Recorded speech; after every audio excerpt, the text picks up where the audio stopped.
Welcome, everyone. I'm Tony Lavorgne, and this is Tony Lavorgne's Legends and Lore. It's a cold night here on this November night in Pennsylvania, and some would say that the weather could chill you like the bone. Well, just like this weather, so can the tales from the regions of this place. This evening, I will be stepping through the history of Barbara Davidson, also known as the Headless Pig Lady of Cannelton Road. And tonight joining me will be the ladies and gentlemen of the OPIT. That's the Ohio Paranormal Investigation Team. And we are going to take you on a journey from the apple orchards to the foundations to some of the legends along with this tale. So get ready, and here we go.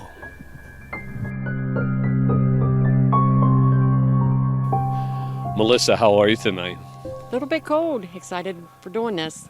I bet you are. So where are we going to go first? To the orchards? Is that where you intend to start tonight's investigation? Yes. Why don't you first introduce some of the team members and some of the special skills and devices you'll be incorporating in tonight's investigation here? We have top in line, if you'll excuse me, Claudia. Sorry.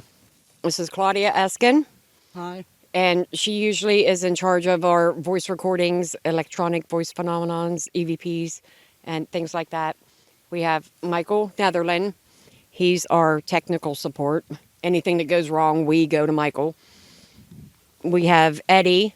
Eddie has brought with him an Ovilus, which is an electronic word database that spirits can use to manipulate and choose which words they want to speak. Okay. So we're hoping that will be very useful tonight.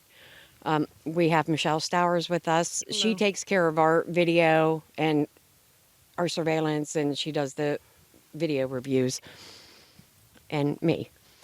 We don't have a lot of equipment with us tonight because it's an outdoor investigation. Right. So we're basically going to be shooting for voice recordings, hopefully hear from the spirit directly.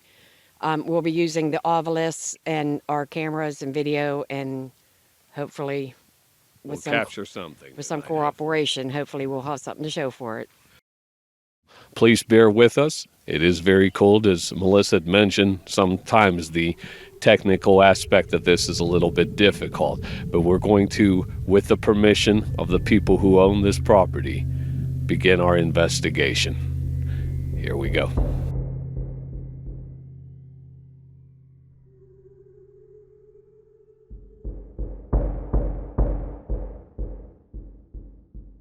The screaming that she was telling you about in the house.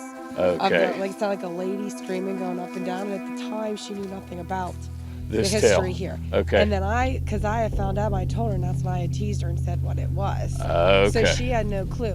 But around here, Right. they've experienced, she at the one point in time was walking to get the chills.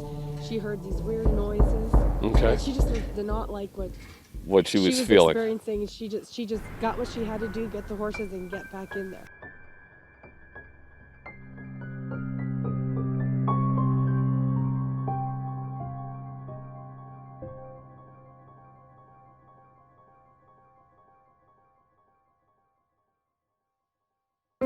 So we're now here at the foundation of where the property once stood. With me here is Melissa. Hi, Melissa. Hi. We're going to send Melissa and the team into the field. Melissa, tell us what exactly your plan of attack is here now that we're standing close to where the foundation once stood and where evidently the body was to be found in the crawl space.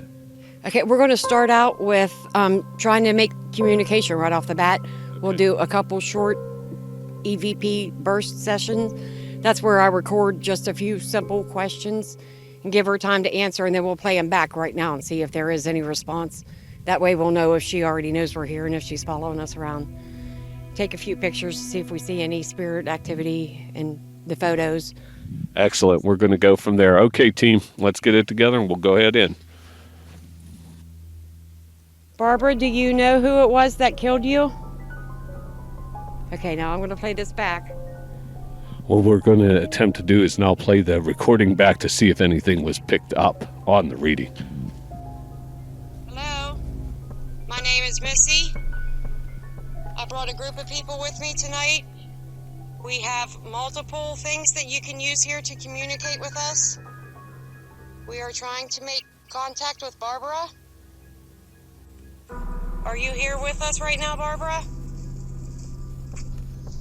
Barbara, there's been many people who believe they've seen your spirit around here. Is there something that you need to communicate to us?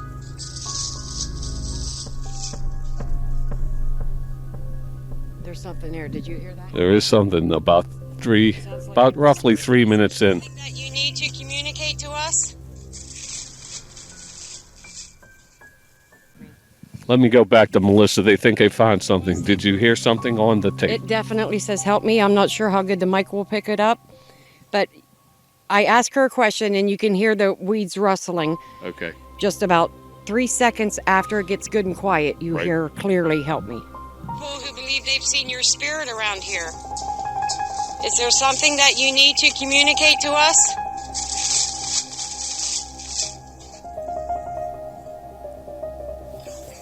You see, you hear the words, help me.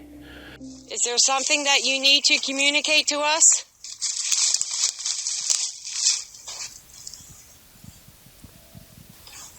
You see, you hear the words, help me. We're going to clear this we're going to clear this up for you, ladies and gentlemen, much better. Is there something that you need to communicate to us?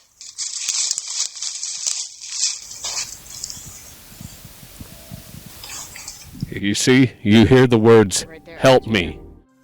Help me. You do hear the words, help me. Very interesting. We're going to conduct a little more investigating of this spot here. We are then going to go to another site a little further down in just a few moments. I'm sorry. Eddie, let's go back over to you a moment. You had the device. I'm going to just step over here. Eddie, where are you? Yeah, we picked up roadway, bed, and catch. Okay, a couple seconds ago, we got a recording and we got a response. Definitely somebody is asking for help. Could you let me know, is this Barbara or is this somebody else? What Melissa is looking for are spikes actually on the phone itself. It shows and indicates whenever something is being picked up that may be inaudible to our human ear.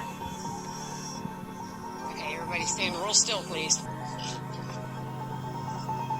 Okay, a couple seconds ago, we got a recording and we got a response. Definitely somebody is asking for help.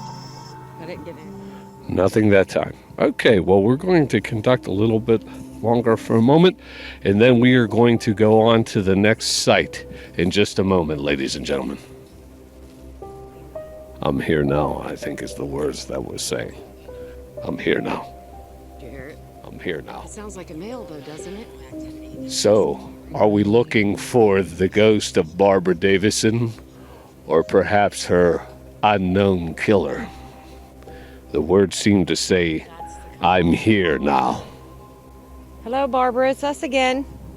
We're still trying to figure out what happened to you, and we would love to see your killer be discovered, even though it's too late now to punish him. A lot of people think that your killer may have been a man named Renault.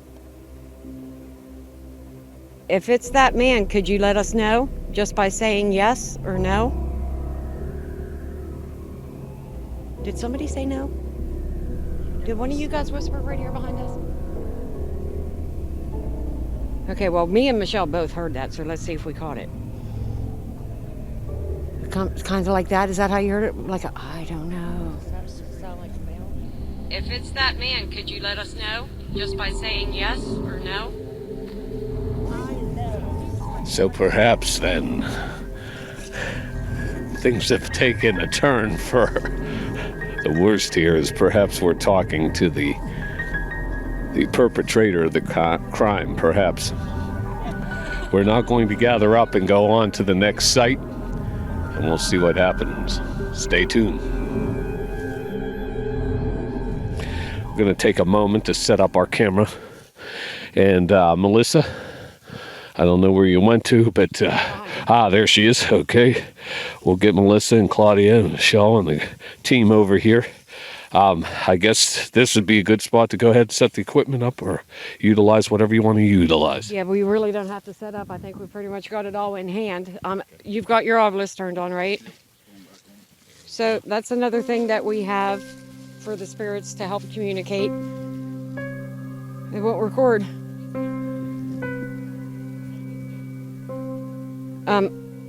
Normally, I put it on airplane mode when I'm investigating so that it doesn't make any background noises. Let me see if that did stop it, though. No. Yep, it just will not record. Now, this is a new one. So, Melissa's instrument is not functioning. I have mine on. Okay, we're here again. Still trying to communicate with Barbara. I think we might have actually spoke with Renault. Renault, are you here?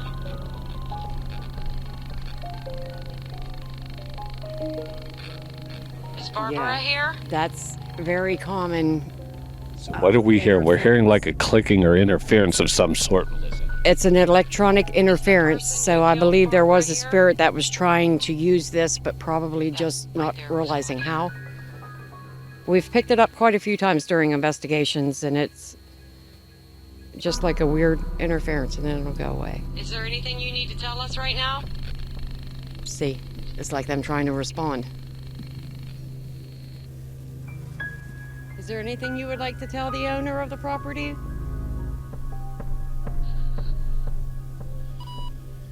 I think I picked something up. I can't really tell what it is. Like I said, a lot of times we don't really understand them until we get them in a quiet environment with the headphones and be able to clear them up a little bit. But we're definitely getting responses. I guess you would say that it was actually ground zero where we stand as far as the murder of Barbara Davidson goes.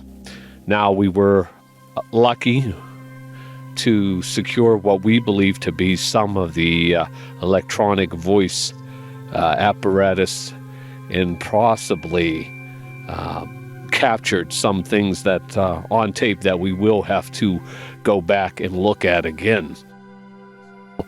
Blind around Rhonda ceiling, and then up the top of the hill we had rot, sunset, and frigid.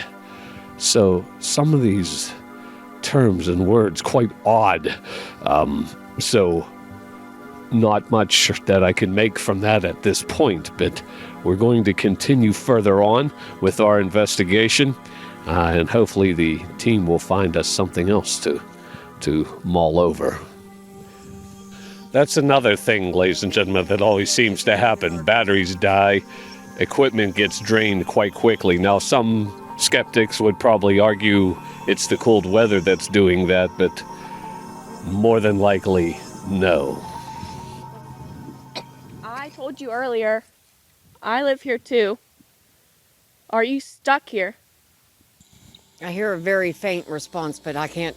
Do you need help? All right, so here we are back at the location. I don't want to give too much away here. So, Melissa, Claudia, we did gather some things tonight. There is definitely some voice activity on the apparatus.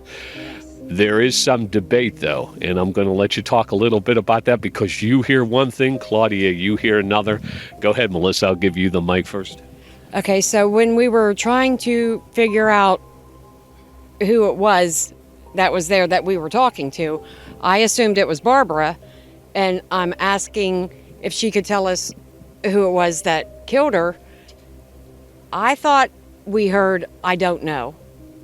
So Claudia actually heard something a little different. Go ahead, Claudia. What did you hear? Okay, in a male's voice, I heard, "I'm Renault."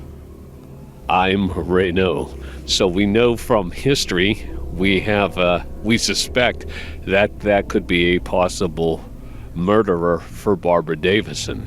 So we are going to attempt to clean up some of the audio that we gathered. We'll probably bring that to you at a later date and with some type of definitive answer, hopefully, whether it is the words "I don't know" or "I am Renault."